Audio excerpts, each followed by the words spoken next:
बिस्मिल्लाहिर्रहमानिर्रहीम अस्सलाम वालेकुम। शुक्र अल्हम्दुलिल्लाह गर्मी की छुट्टियां हो चुकी हैं। अब मौसम काफ़ी हद तक बदल गया है। सुबह शाम ठंडी हवाएं चल रही हैं, जिससे अंदाज़ा हो रहा है कि अब सर्दी आने वाली है। तो बस मैं भी सर्दियों की तैयारी कर रही हूँ।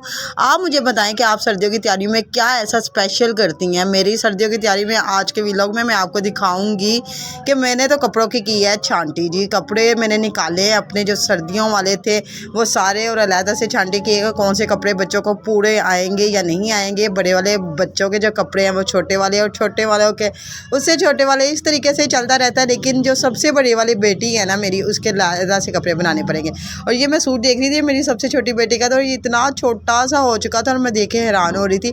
इस तरीके से ना मैंने ऑर्गेनाइज़ करके रखा था। ये जो शॉपर में मैंने सारी लेगी टाइट्स और जितने भी बच्चों के थे ना वो सारे रखे थे। अल्हम्दुलिल्लाह अब काफ़ी आसानी हो चुकी है। इस तरीके से बस थोड़ा बहुत जो काम है ना वो मैं करती रहती हूँ। और ये मेरी बड़ी बेटी का सूट था, मुझे लग रहा था कि इस सीज़न भी चल जाएगा। तो इस तरीके से जो बच्चों के कपड़े थे वो मैंने निकाले थे। अब मेरे हस्बैंड जी के कपड़े थे और ये काफ़ी ज़्यादा आयरन करने वाले लग रहे थे। अब मैंने ये सोचा कि ऐसा करती हूँ, सारे कपड़ों को ना धो लिया जाए एक दफ़ा। और जितनी बच्चे के हाईनेक्स वगैरह निकली थी उनको भी मैंने अच्छे से धो लिया था।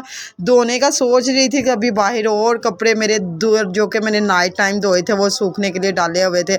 अब फिर से दोबारा से मशीन, बस वो सही कहती थी पलवशा, मुझे बड़ी पसंद है आपी जो भी पलवशा जी, वो कहती होती थी कि बस साड़ियाँ औरतां दी तो जान मुक्क जानी है कपड़े धो के। बस मेरे साथ भी कुछ यही सीन था। तो मैंने ये सारे कपड़े अपने भी धो लिए थे, बच्चों के छोटे हाईनेक्स और स्वेटर जो थे वो भी धो लिए थे, और जितनी बेडशीट वगैरह जो धोने वाले थे ना रह गए थे फिर से मशीन लगा ली। अभी सुबह वाले कपड़े मैंने उतारे नहीं थे और ज़्यादा फिर और कपड़े धो लिए। साथ साथ अपनी छोटी बेटी को भी देख रही थी, नाश्ता नुश्ता भी कर लिया था हमने। तो ये मैं अब ये मेरा ये तरीका चेक करें आप ज़रा। एक ही दफ़ा मैंने सारे कपड़े छत पे लेके जाने थे, जितनी चीज़ें ऊपर लेके जाने वाली है। साथ ही मैं टब लेके जा रही, साथ ही टोकरी और टब सारे कपड़ों का। तो ये देखा अल्हम्दुलिल्लाह जितने कपड़े थे मेरे धुल चुके थे। इसमें मोटे कंबल और तलाइयाँ और बेडशीटें सारी, जिसे कहते हैं ना सर्दियों की तैयारी अल्हम्दुलिल्लाह हो चुकी है। बच्चों की हाईनेक्स भी मैंने धूप में डाली थी ताकि अच्छे से धूप इनमें से फिर जाए, क्योंकि आप जब इन्हें रख देते हैं ना बाद में इनके अंदर कुछ ना कुछ एलर्जेंस और ये वो आ जाते हैं। और बच्चों ने ये नीचे से पहनने होता है और ये एलर्जी से अच्छा है तो मैं एक दफ़ा धो लूँ। और ये धो लिए थे मैंने कपड़े, अपने हस्बैंड के भी सारे कपड़े धो लिए थे, अपने भी सारे धो लिए थे। और बच्चों का ये सिर्फ मैंने नीचे वाले हाईनेक्स वगैरह धोई थी। और मैंने सोचा था कि बाद में दोबारा फिर मशीन लगाऊंगी। फिर बच्चों के जो कपड़े ना उन्हें भी धो के अच्छे से मैंने इन्हें धूप लगवा ली थी।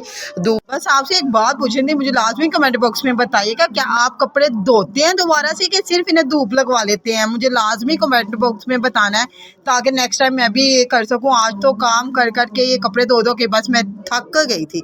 अगर आपको ये मेरी वीडियो